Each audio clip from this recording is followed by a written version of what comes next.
Welcome to our channel. Today we how to create a product launch plan with Etsy, complete guide step by step clearly. Begin with defining your product idea and target audience.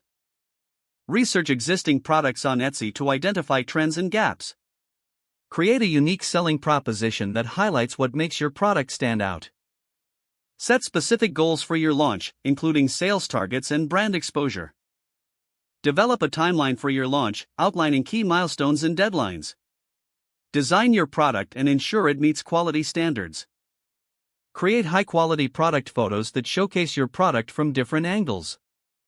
Write compelling product descriptions that emphasize benefits and features.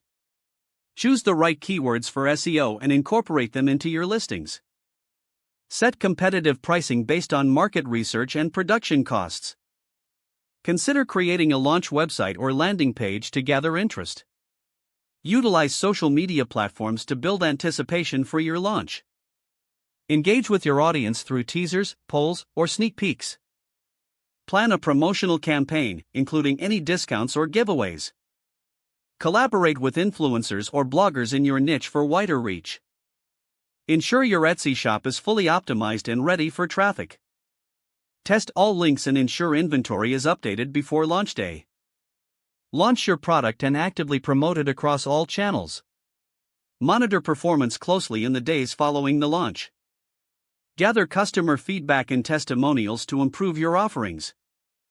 Adjust your marketing strategies based on the insights gathered from the launch. Continue to engage with your customers to build loyalty and encourage repeat purchases.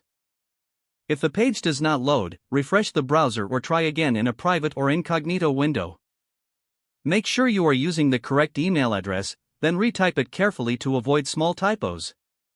If your password is not accepted, use the reset option and create a new strong password you can remember. Check your spam folder for verification or security emails, then complete any requested confirmation steps. Enable two-factor authentication if available to improve account security and reduce unauthorized access risk. After signing in, review your profile details so your contact information and settings are accurate and current. Don't forget to like this video and subscribe to our channel for more step-by-step tech guides.